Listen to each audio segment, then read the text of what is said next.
Assalamualaikum warahmatullahi wabarakatuh. Perkenalkan, kami dari Universitas Muhammadiyah Profesor Dr. Hamka, Fakultas Ekonomi dan Bisnis, Program Studi S1 Akuntansi, ingin mempresentasikan organisasi multinasional dari mata kuliah Sistem Pengendalian Manajemen. Untuk anggota kelompok 2, yang pertama Airafni Sapina, yang kedua Luluatul Jihan, yang ketiga Bimo Wijanarko Prasojo. Next. 3 masalah khusus organisasi multinasional. Yang pertama, perbedaan budaya. Yang kedua, harga transfer. Yang ketiga, perbedaan nilai tukar.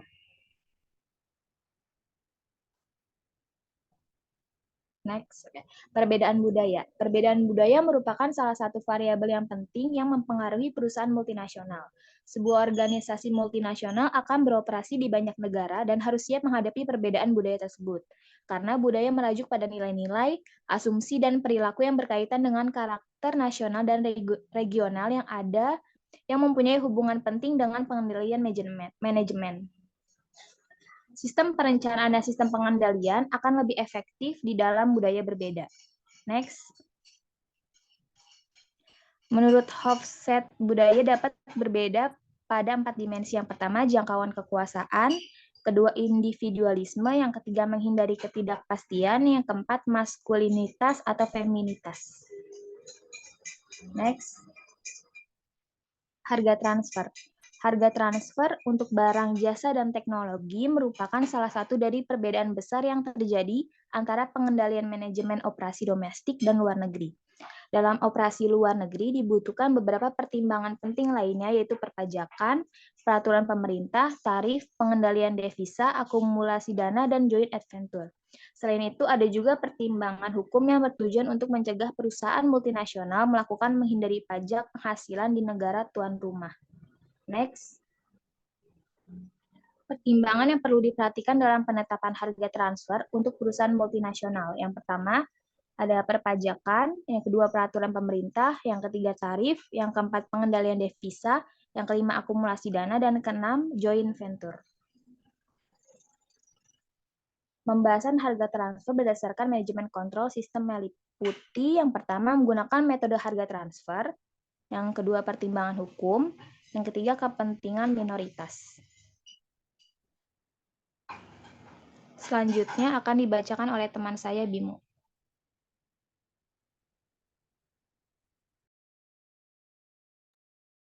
Yang pertama A, penggunaan metode harga transfer. Itu terdapat 3 metode, yaitu di mana yang diantaranya yaitu metode berbasis biaya, metode berbasis pasar, dan harga negosiasi. Dalam metode berbasis biaya, perusahaan menggunakan metode penetapan harga transfer atas dasar biaya yang ditemukan oleh divisi penjual dalam memproduksi barang atau jasa. Penerapan harga transfer, metode ini relatif mudah diterapkan. Yang kedua, ada metode berbasis pasar, mana harga transfer barang atau jasa antar pusat laba ditentukan berdasar harga pasarnya. Dikurangi biaya-biaya yang dapat dihindari atau ditekan karena produk transfer dari pusat laba.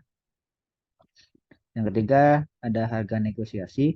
Harga negosiasi atau harga transfer yang dinegosiasikan didasarkan atas tawar-menawar atau perundingan antara divisi penjual dengan divisi pembeli. Dalam hal ini, penentuan harga negosiasi dianjurkan dalam proses tawar-menawar bebas antar divisi seolah-olah sebagai kesatuan usaha yang terpisah.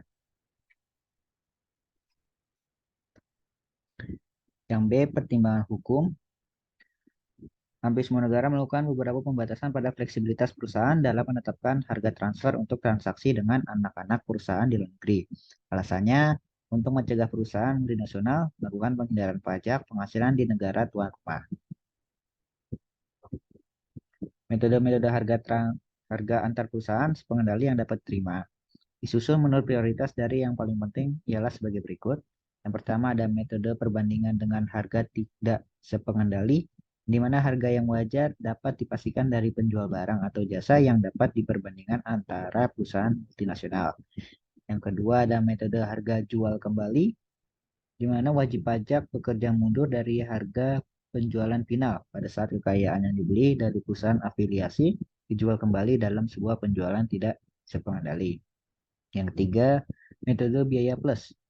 Dalam hal ini yang menjadi prioritas terendah dari ketiga metode yang diuraikan.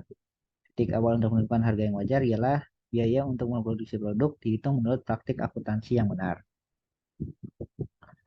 C. Kepentingan minoritas. Sewaktu-waktu kepentingan minoritas ikut terlibat di mana fleksibilitas manajemen puncak dalam mendistribusikan laba antara anak-anak perusahaan dapat sangat dibatasi karena pihak minoritas mempunyai hak hukum untuk memperoleh pembagian yang adil dari laba perusahaan.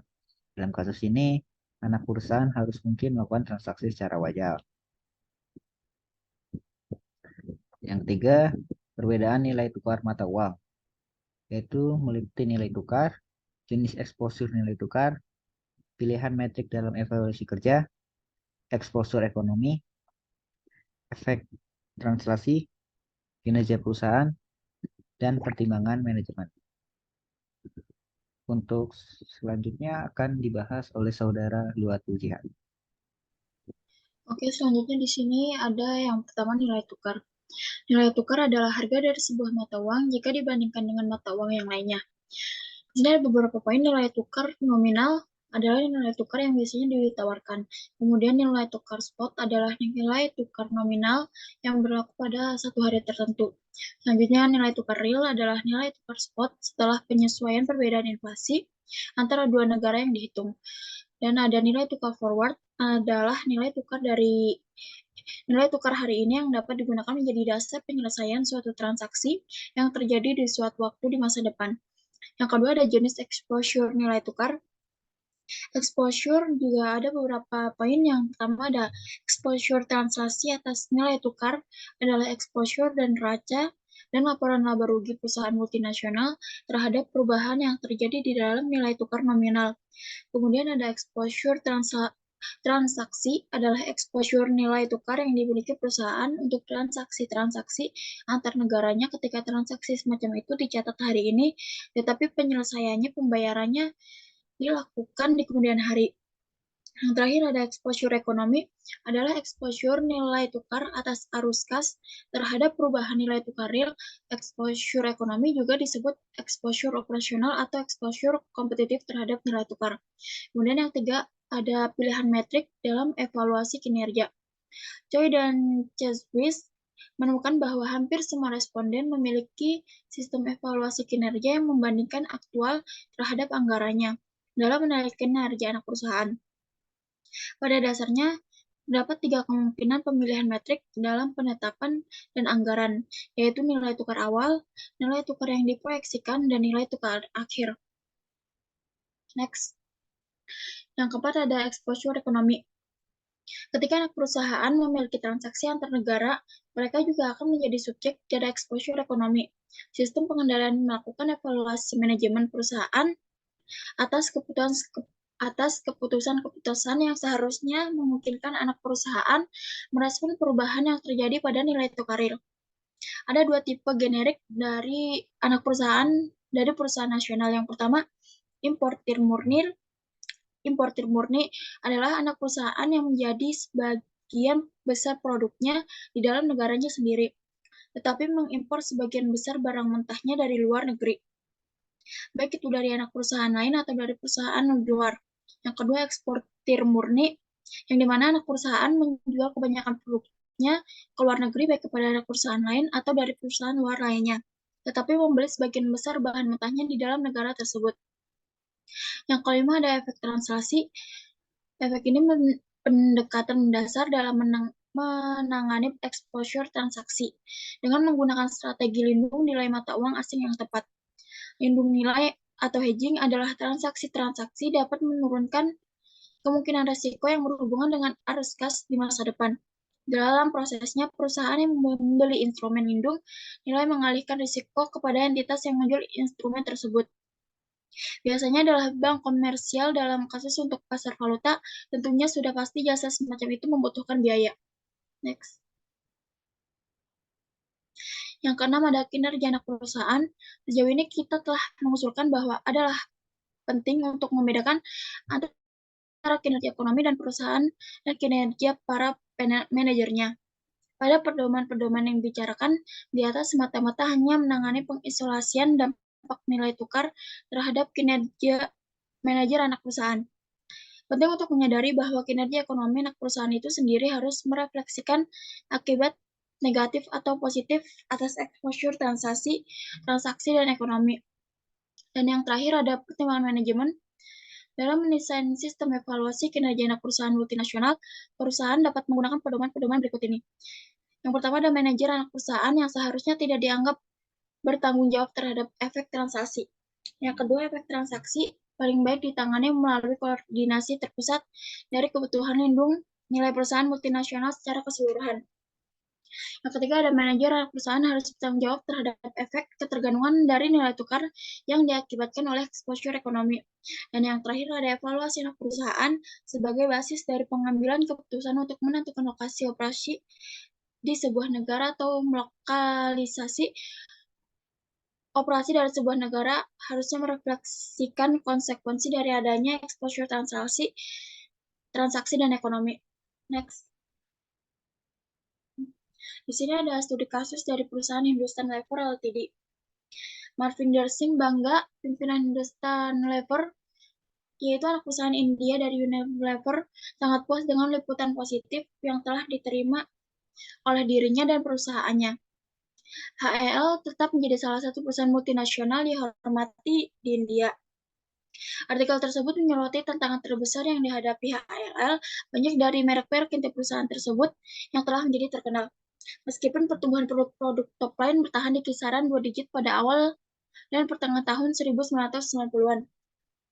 Namun mereka berturut-turut menurun menjadi 7%, 5%, dan 4% di tahun 1999, 2000, dan 2001. Akibatnya, staf manajerial di semua tingkatan harus membuat proposal langkah-langkah untuk memperkuat pertumbuhan kembali. Next. Secara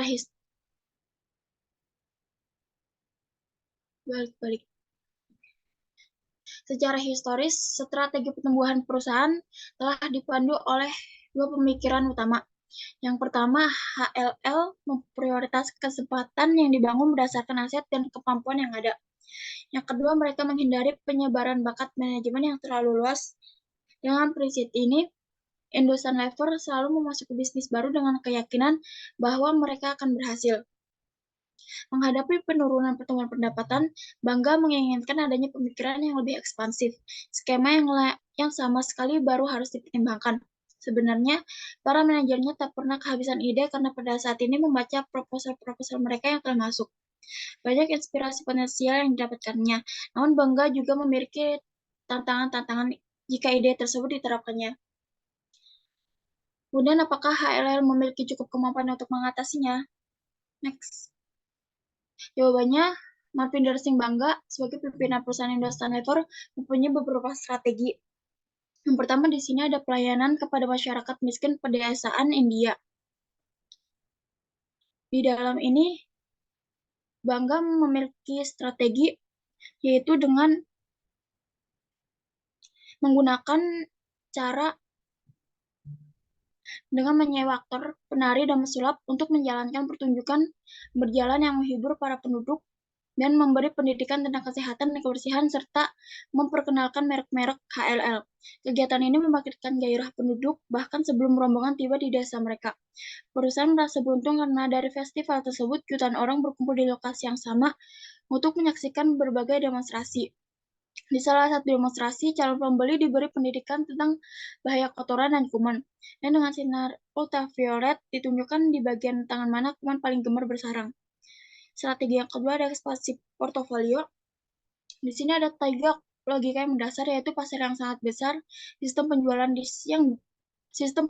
dan distribusi yang telah dimiliki HLL, dan yang ketiga HLL telah membuktikan keberhasilannya dalam menciptakan merek yang dikenal luas. Kemudian yang ketiga, ada strategi pasar. Di sini FK Mahindra melakukan riset fundamental yang dimana riset ini sulit untuk mengatakan dengan tepat bagaimana riset akan berjalan. Dan yang keempat, ada entry pasar. Di strategi ini, HLL memutuskan untuk mengekspansi pasar dengan cara mengajak calon pembeli yang biasa menggunakan garam tak bermerek dengan mutu rendah agar beralih ke garam bermerek yang lebih bermutu. Next. Yang kelima ada produksi dan strategi distribusi. Di sini HLL mengambil peran yang sangat aktif dalam manajemen produksi, transfer teknologi, dan peningkatan kualitas serta standar kebersihan pabrik. Dalam berjalannya waktu, mereka mampu meningkatkan angka pemanfaatan pabrik dan pengurangan biaya. Yang keenam ada membangun organisasi bahan makanan pokok. Di sini struktur organisasi untuk garam dibentuk berdasarkan struktur dari produk lain yang telah berjalan. Namun karena terdapat berbagai perbedaan dalam sistem penjualan dan distribusi dan lain-lain, tingkat pemilihan pegawai yang didasarkan atas fungsinya juga agak berbeda. Yang ketujuh ada pengendalian manajemen organisasi dan bahan pokok. Di sini HLL memiliki pengalaman luas dalam meluncurkan produk baru. Akibatnya mereka sanggup membuat estimasi yang masuk akal mengenai biaya penciptaan produk. Tidak ada rumus matematikanya, tetapi terdapat data substansial yang didapat dari produk lainnya. Setiap tahun mereka mengidentifikasi batas untuk kerugian total yang bisa mereka ambil sejalan dengan dibentuknya operasi baru tersebut. Sehingga tidak ada perubahan berarti dalam rencana bisnis. Pada saat bisnis garam beriodium berkembang, terdapat banyak hambatan yang harus diatasi, tetapi tidak ada perubahan yang berpengaruh pada rencana keseluruhan. Dan yang terakhir ada pengarahan di masa depan. Bangga merasa bahwa memperbaiki HLL kembali pada tingkat pertumbuhan penghasilan yang sebelumnya membutuhkan pendekatan yang lebih agresif. Tim manajemennya harus bertemu di minggu berikutnya untuk mendiskusikan kriteria yang akan mereka pilih dari berbagai proposal pertumbuhan yang ada. Next. Sekian, terima kasih dari kelompok kami. Kurang lebihnya mohon maaf yang sebesar-besarnya. Billahi wa taufiq wal hidayah. Wassalamualaikum warahmatullahi wabarakatuh.